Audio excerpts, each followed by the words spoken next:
श्री गणेशाय नमः। सियावर रामचंद्राय नमः। ओम हनु हनुमते नमः। श्री गुरुचरण कमलेभ्यो नमः। उमापति महादेवाय नमः।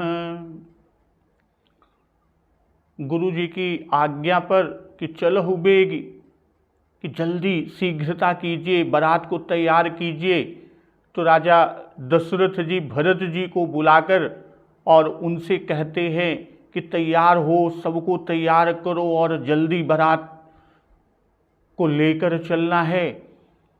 तो दशरथ जी के आदेश पर भरत जी अपने साथी राजकुमारों के साथ नगर के बाहर आकर इकट्ठा होते हैं और वहीं पर रथी यानी जो रथ से चलने वाले हैं कि रथ सारथिन विचित्र बनाए, ध्वज पताक मणिभूषण लाए, चंवर चारु किंकिनी धुनि करही, भानु जान शोभा अपहरही।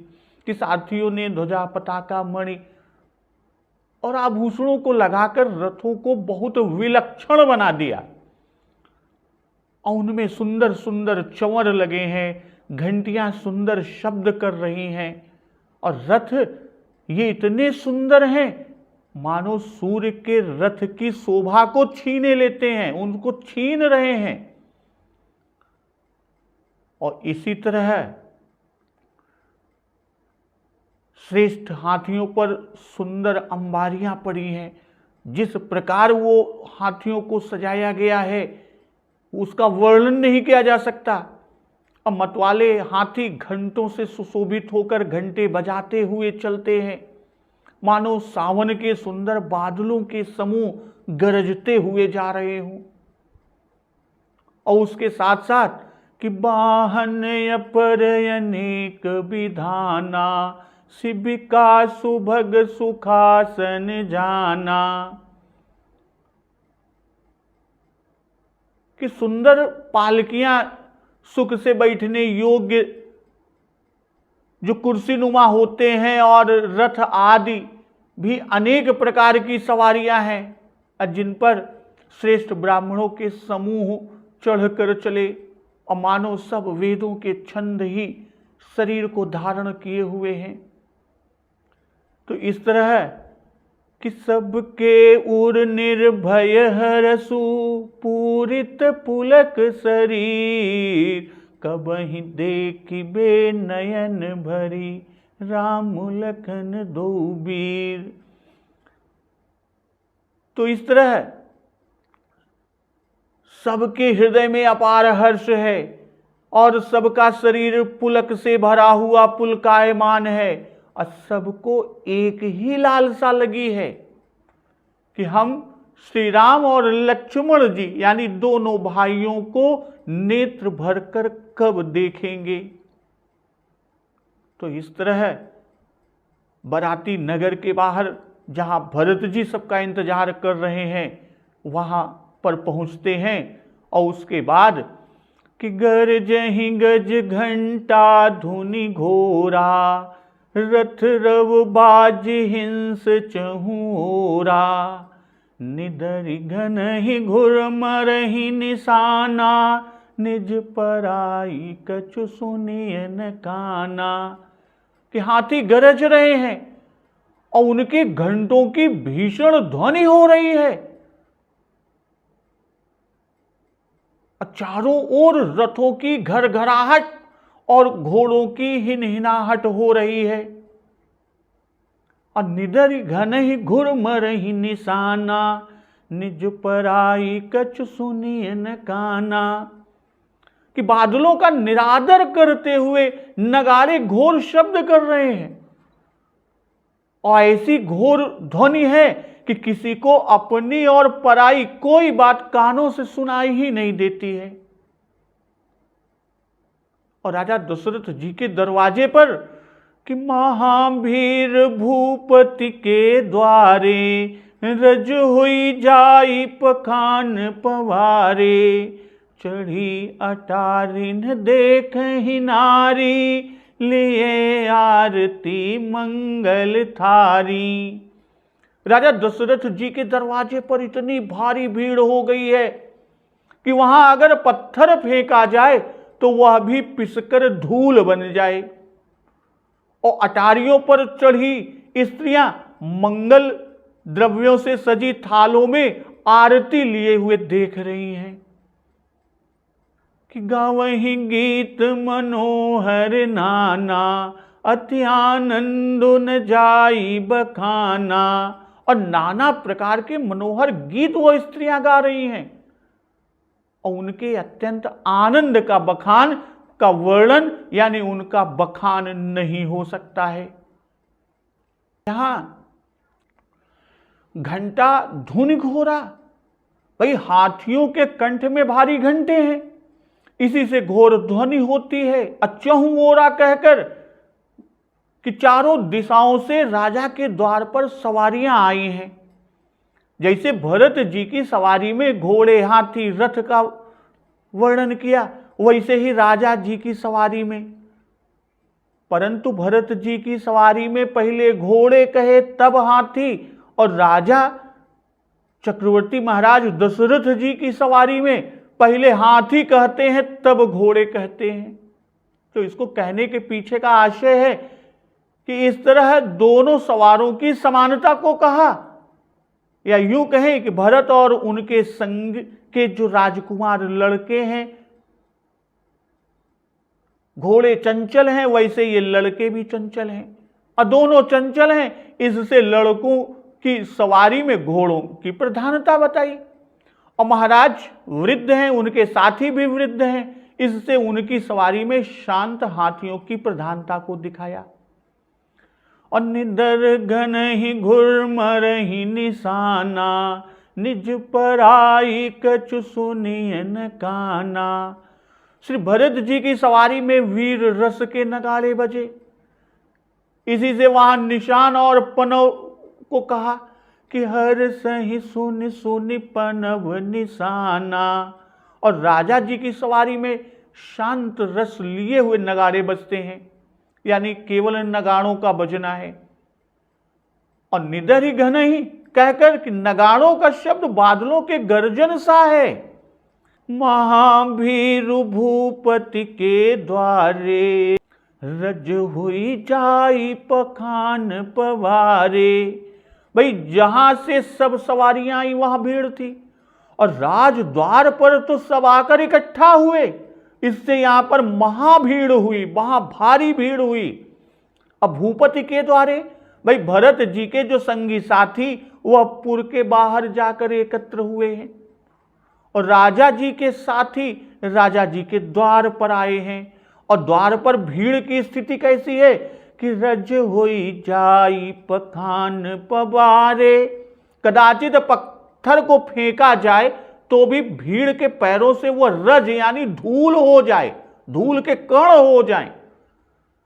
सामान्यतः या वास्तव में न पत्थर वहां डाला गया न रज हुआ, यह एक मुहावरा है कहने का। और कहने का इसके भाव यह है कि भीड़ की अत्यंत अधिकता को बाबा जी दर्शाए। तो चढ़ी अटारिन देख ही नारी लिए आरती मंगल थाली। महाभीरु भूपति के द्वारे कहकर कि चढ़ी अटारिन देख ही नारी, कि जैसे राज द्वार पर बड़ी भारी भीड़ है वैसे ही अटारियों पर स्त्रियों की महान भीड़ है। और देख ही नारी, बारात देखने योग्य है। इसी बारात को देखने के लिए देवता आए और देखकर प्रसन्न हुए कि हर से विबुध बिलो की बराता। भाई लिए आरती, वह स्त्रियां जो अटारियों पर हैं, लिए आरती मंगल थारी। भाई आरती और मंगल वस्तुएं थालियों में लिए हुए हैं। यह रीति है कि बारात के पयान प्रस्थान के पहले दूल्हे की आरती उतारी जाती है, तब बारात प्रस्थान करती है, पयान करती है। किंतु यहां तो दूल्हा है ही नहीं, इसलिए केवल शकुन करने के लिए हाथों में मंगल द्रव्य और आरती लिए हुए थाली में खड़ी हुई हैं। भाई परचन आदि कृत्य कुछ भी होना नहीं है, क्योंकि दूल्हा तो है ही नहीं। और वो स्त्रियां कि गावही गीत मनोहर नाना, अति आनंद न जाई बखाना। भाई गीत सुनने से मन हर जाता है। इसी से कह रहे हैं बाबा जी कि बखाना नहीं जा सकता, क्योंकि मन ही हर लिया गया, तब कहे कौन और कैसे कहे। जैसे कि बनईन बरनत नगर निकाई, जहां जाई मन तहीं लो भाई। भाई वे अनेक स्वरों से गा रही हैं, और स्वर में तार या कंठ आदि से उत्पन्न होने वाले 7 स्वर होते हैं, जो खड्ज यानी सा, ऋषभ रे, गंधार का ग, मध्यम का म, पंचम प, धैवत धा और निषाद नी। तो सा रे गा मा पा धा नी, ये जो 7 स्वर हैं, तो खड्ज, ऋषभ, गंधार, मध्यम, पंचम, धैवत और निषाद, तो इन सब का समागम है। और अति आनंद, क्योंकि आनंद पर भी आनंद है, और आकाश में अटारियों पर स्त्रियों का आनंद, दोनों मिलकर अति आनंद हुए। भैया श्री राम जी की बारात है, और महिमा अवधि राम पिता दशरथ जी इसलिए जा रहे हैं, इसलिए इस समय का आनंद भी अवर्णनीय है कि उसका वर्णन नहीं किया जा सकता। तब सुमंत्र दुई स्यंदन साजी, जो तेर विहय निंदक बाजी। दो रथ रुचिर भूप पही आने, नहीं सारद पही जाहि बखाने।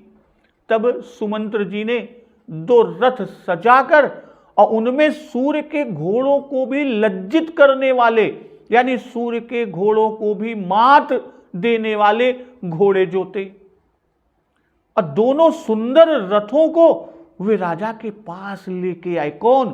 सुमंत्र जी।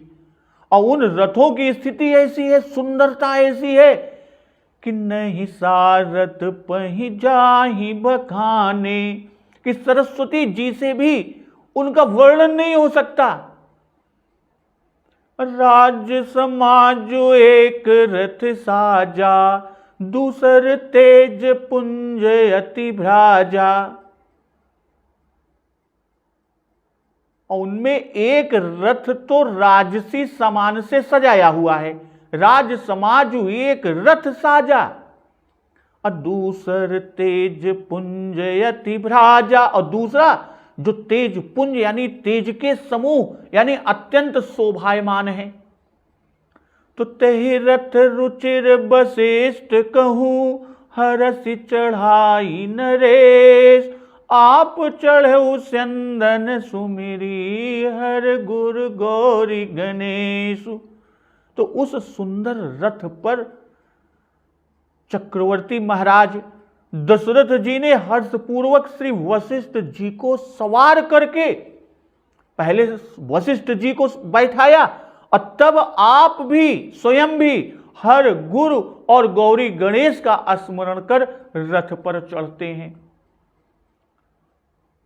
तो सुमंत्र जी के लिए कि तब सुमंत्र दुई स्यंदन हानि, जो तेर विहय निंदक बाजी। और पहले ये तब का जो भाव का कि तब सुमंत्र, तब अर्थात जब भरत जी की आज्ञा पाकर सारथियों ने रथ सजाए, तब सुमंत्र जी ने भी 2 रथ सजाए।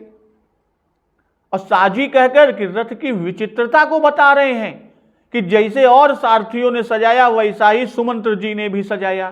कि रथ सारथिन विचित्र बनाए, ध्वज पताक मणिभूषण लाए। और यहां कहते हैं कि जो ते रवि है निंदक बाजी, कि जैसी सुंदरता और जैसा वेग इन घोड़ों में है वैसा सूर्य के घोड़ों में भी नहीं है। इनको रवि है निंदक कहकर कि और रथी लोगों के रथों में श्याम कर्ण के घोड़े जोते गए, जो थल की तरह जल में भी चलते हैं, और उनसे भी ये घोड़े विशेष श्रेष्ठ हैं जो राजा और गुरु वशिष्ठ जी के रथों में जोते गए हैं, लगाए गए हैं। भाई सूर्य के घोड़े श्याम कर्ण घोड़ों से बढ़ चढ़कर हैं, और ये घोड़े सूर्य के रथ के घोड़ों से भी कहीं अधिक बढ़कर हैं। श्याम कर्ण तो जल में थल की तरह चलते हैं और ये आकाश में थल के समान चलते हैं। तो श्याम कर्ण घोड़े मर्त्यलोक के और सूर्य के घोड़े अजर अमर। फिर भी इन घोड़ों यानी सूर्य के घोड़ों रथों के घोड़े से दोनों ये श्रेष्ठ हैं। सुमंत्र जी रघुवंश के बड़े पुराने एक प्रधानमंत्री और सारथी भी हैं।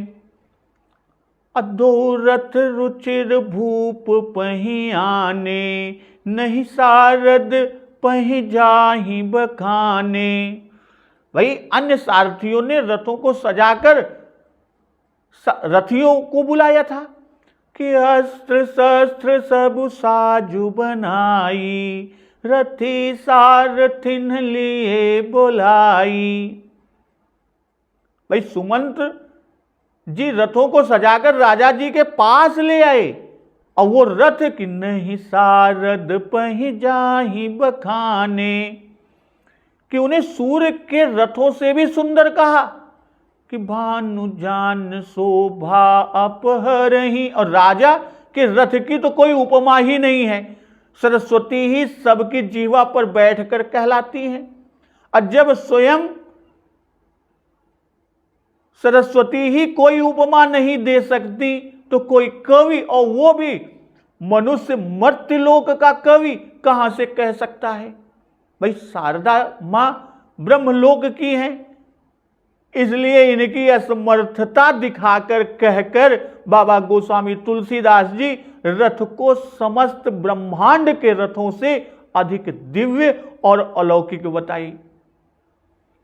और दोनों रथ कि राज्य समाज एक रथ साजा, दूसर तेज पुंजयति भ्राजा। भाई जो जो वस्तु राजा के योग्य है वह सब उसमें सजी हुई है, अस्त्र शस्त्र सब साजु बनाई। और जो अन्य रथों के संबंध में कहा कि वह सब साज भी यहां पर बता दिया।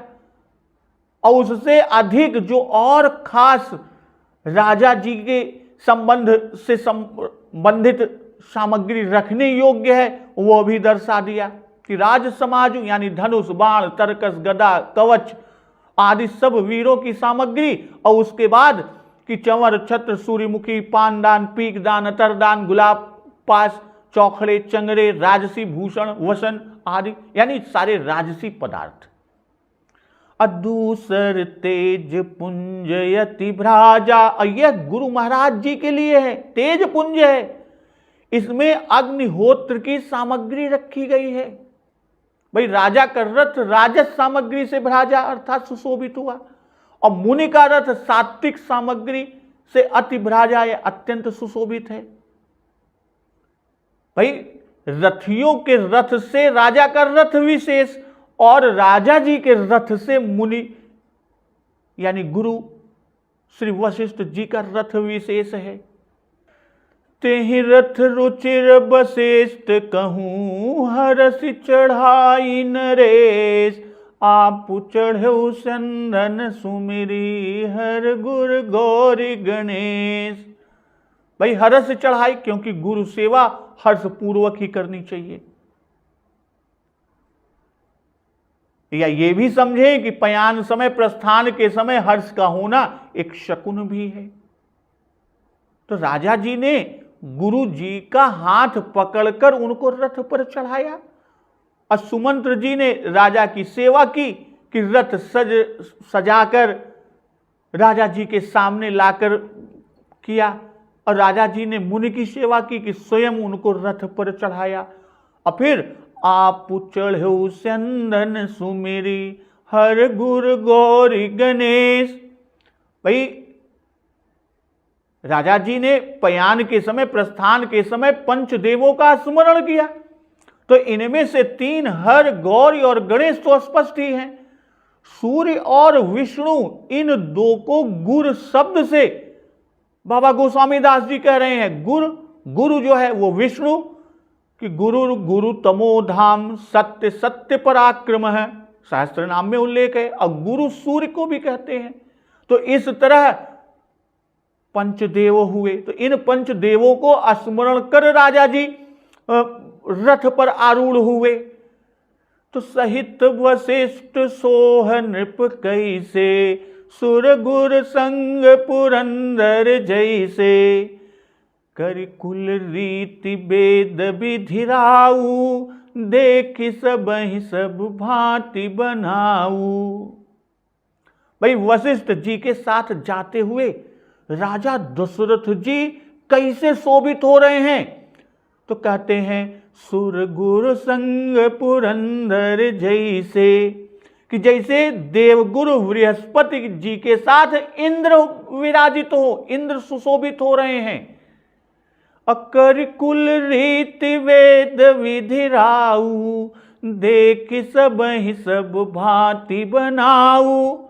भाई वेद की विधि से, कुल की रीत के अनुसार सब कार्य संपन्न करके और सबको सब प्रकार से सजा हुआ देखकर, देख सबहि सब भांति बनाऊ, सबको सभी प्रकार से सजा हुआ देखकर कि सुमिर राम गुर आय सुपाई चले महीपति शंख बजाई।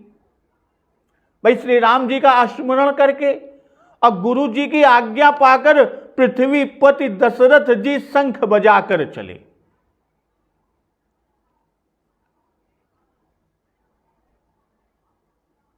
तो सहित वशिष्ठ सोह नृप कैसे सुर गुर संग पुरंदर जैसे। भाई यहां वैभव की शोभा कह रहे हैं, इसी से गुरु सहित इंद्र की उपमा दी है। बृहस्पति जैसे बैठे हों, उनके साथ इंद्र बैठे हों।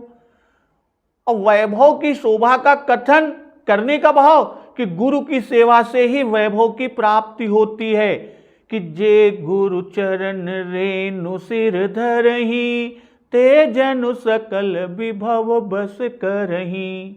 और इंद्र की शोभा बृहस्पति जी से है, तो ठीक वैसे ही राजा के वैभव की शोभा वशिष्ठ जी की कृपा से है। अकर कुल रीति वेद विधि राऊ देख सबहि सब भांति बनाऊ।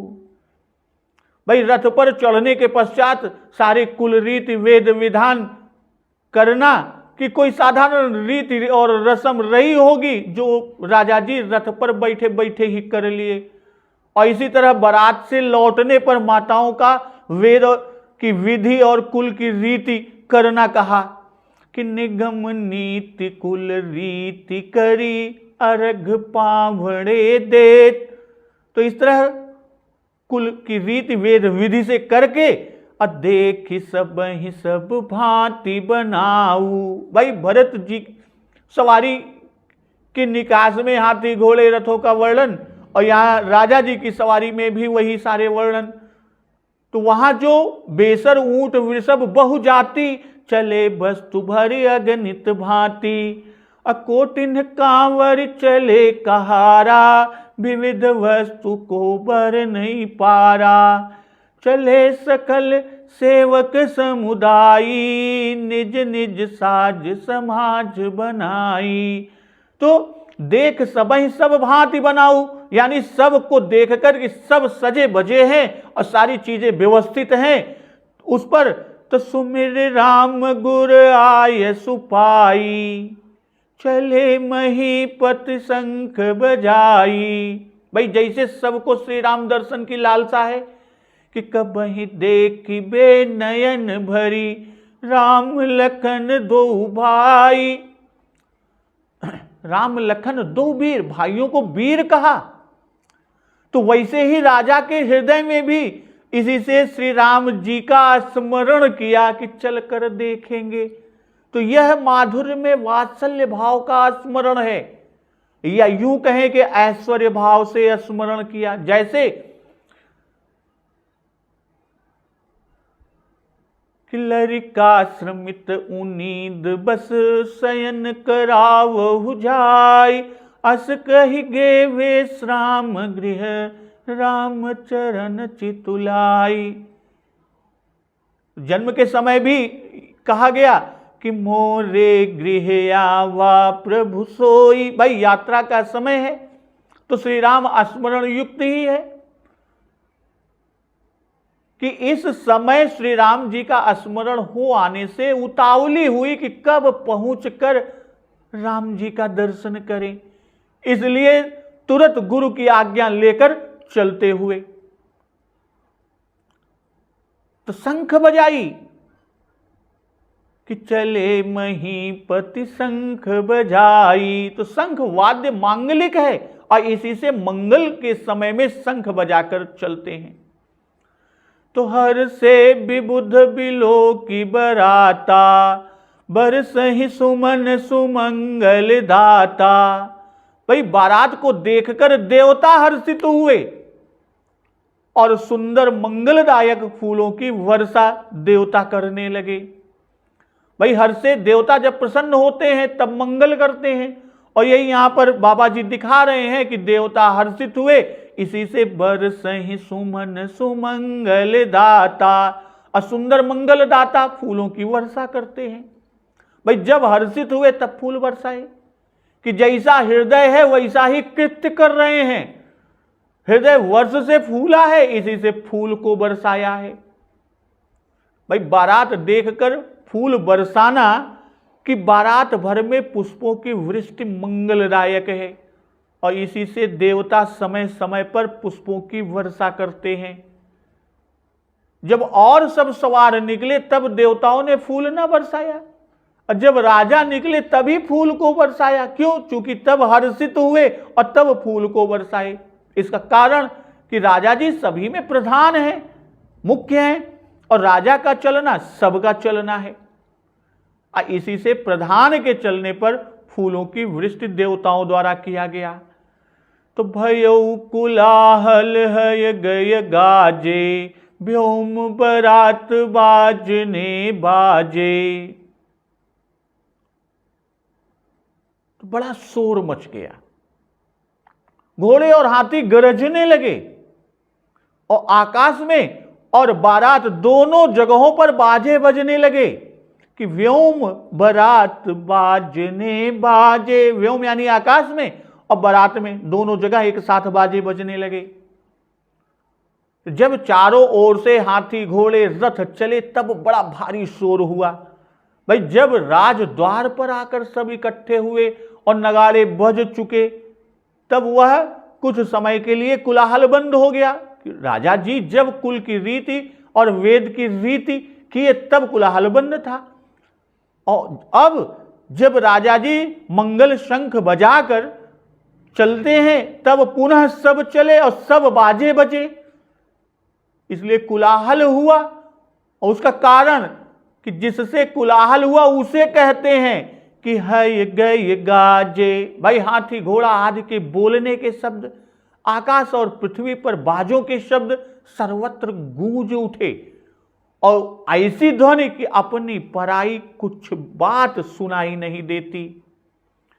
तो सुर नर नारी सुमंगल गाई, सरस राग बाजहि सहनाई। भाई वे स्त्रियां नहीं है जिनका गाना पहले लिखे थे, जो अटारियों पर थी। जिनका गाना लिखा तो वो तो अटारियां पर मंगल गीत गाई कि चढ़ी अटारिन देखें नारी, लिए आरती मंगल थारी, गावही गीत मनोहर बानी। और यहां जो गा रही हैं वे वो नहीं है जो बारात को विदा करने को पीछे पीछे गाते हुए चलती हैं। और यह श्री अवध प्रांत की चाल की रीत भी है। इसी से राजा का और बारात का चलना कहकर तब उसी क्रम में स्त्रियों का गान बाबा गोस्वामी दास जी कर रहे हैं। भाई नर नारियां नीचे गा रही हैं, असुर नारियां आकाश में गा रही हैं, देवता पुष्प वृष्टि कर रहे हैं और देव वधूटियां मंगल गाती हैं। तो दोनों अपनी सेवा विवाह में लगा रहे हैं। असरस राग बाजहि सहनाई, भाई स्त्रियों की जोड़ में सहनाई बज रही है। स्त्रियों का गाना सरस है और सहनाई का राग भी सरस है। इस सहनाई में से रसीले सुरीले राग निकल रहे हैं। तो घंट घंटी धुनि बरनि न जाही, सरव करहि पाइक फहराही। कि घंटे और घंटियों की ध्वनि का वर्णन नहीं हो सकता। बरन ही न जाई, कोई वर्णन ही नहीं कर सकते। असरव करहि पाइक फहराई, कि पैदल चलने वाले सेवक गण या पट्टेबाज कसरत के खेल कर रहे हैं और फहरा रहे हैं, आकाश में ऊंचे ऊंचे उछलते हुए जा रहे हैं। अकरहि विदूषक कौतुक नाना, हास कुशल कल गान सुजाना।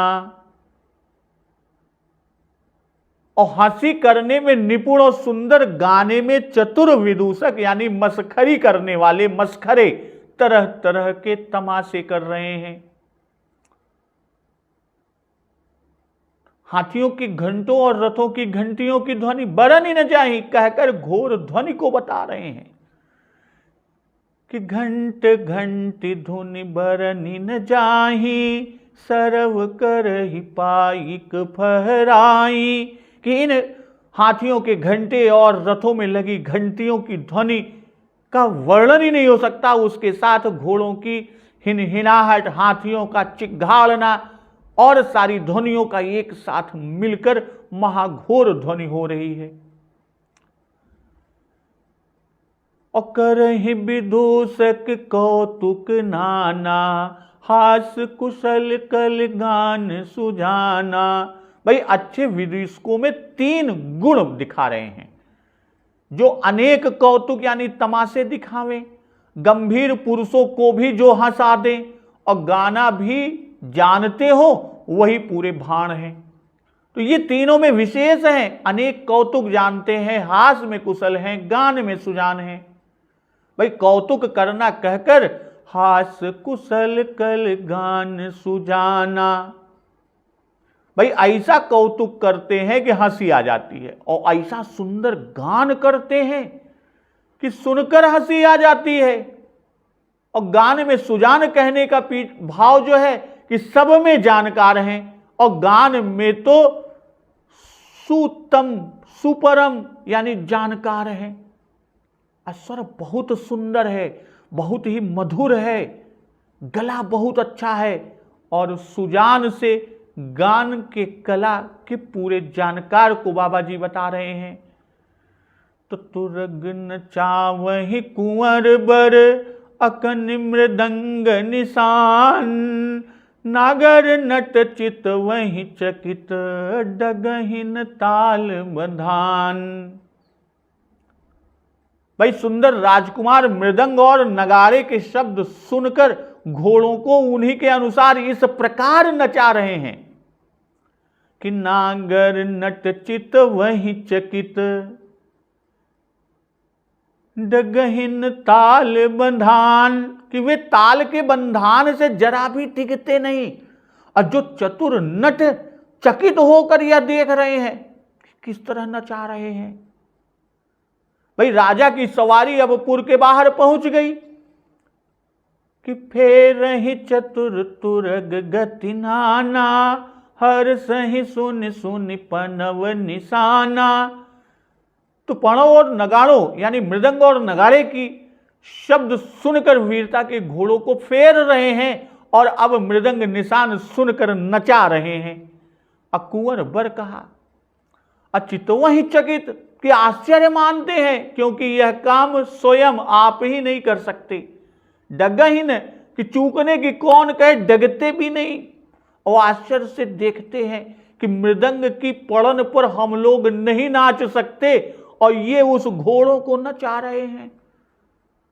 तो घोड़ों के ताल में बंधकर नाचने का आश्चर्य देख रहे हैं। तो इस तरह बारात किस तरह से बनती है कि उसका वर्णन करते नहीं बनता। शुभदायक सगुन भी होते हैं। और नीलकंठ पक्षी जो शुभ माना जाता है, बाईं ओर चारा ले रहा है, दाहिनी ओर कौआ सुंदर खेत में शोभा पा रहा है, लोमड़ी फिर फिर कर दिखाई दे जाती है। तो इस तरह क्या क्या सगुन और होते हैं। तो उन सब प्रसंगों का श्रवण अमृत रसपान हम लोग अगले दिवस की कथा में करेंगे। तो एक बार जोर से बोलिए, सियावर रामचंद्र की जय, पवन सुत हनुमान की जय। जगत जननी मां जगदम्बा की जय, गुरुदेव भगवान की जय, उमापति महादेव की जय। जय श्री राम।